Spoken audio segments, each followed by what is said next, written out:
Happy Monday, everyone. And I've been thinking, it's still Suicide Prevention Month, National Suicide Prevention Month. And one thing that I've been thinking about is how much we have focused on, and Lily says hi, because she has to photobomb, how much we have focused on educating people on what to do if they know, or if they're worried about someone being suicidal, how we've tried to educate people on warning signs, and to call the 1-800-273-TALK number, a national lifeline. But I think the one thing that we really haven't done enough of is thinking about ourselves, and particularly with the pandemic, where we're at, where we still have to go. So many of us have been through we've all had some sort of a loss. They're all different.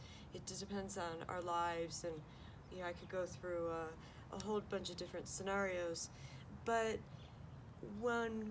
we haven't talked about the fact that we've been forced to have all this time alone, or maybe not necessarily alone, but not running around with our busy schedules. We've been forced to take a step back, and when that happens, it means we have to sit, and it means that a lot of times we're forced to really think about the things that we haven't been able to, we haven't put the time into, the things that maybe we don't like, we're frustrated with, or just confronting our own fears, or the things that hold us back. And that can be really difficult for people to sit in that place. And that too can make people think about ending their lives, about their own pain, about making their pain go away and not knowing what to do with that pain. So the one thing that I'd really like to do, I'm hoping to go forward now with some videos. I know it's been a while. I bought a tripod now that Greg is back teaching at school and isn't here to do the other side of the camera for me. What I'd like to do is really focus on some of those things that we can do to help ourselves go forward. And life is not easy, but it's worth living. It's worth being here. I have too much to do. I don't know about you. There aren't enough hours in the day, but I have chosen that too, and that is hard. There are days where it's harder than others, and it's a matter of figuring out, okay, if I'm having a bad day or if things don't feel so good, what do I do?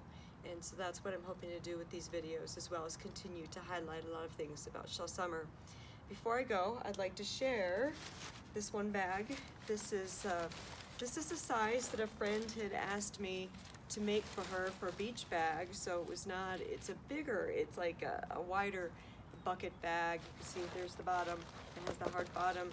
And what I did was, this was actually a vintage bedspread, and really fun, very late 60s, a flower power retro, and I turned it into this fun bag. I think of this often could be like a laundry bag for somebody, a beach bag. There's a whole variety of uses where sometimes you want something with the bottom like that. And so I leave you on that note with a little happiness, a little flower power, and to remind you that to always believe. And if you need more inspiration in the meantime, you can always go to chellesummer.com, CHELLESUMMER, the season we only have a few days left of, .com, and please have a Shell-tastic day.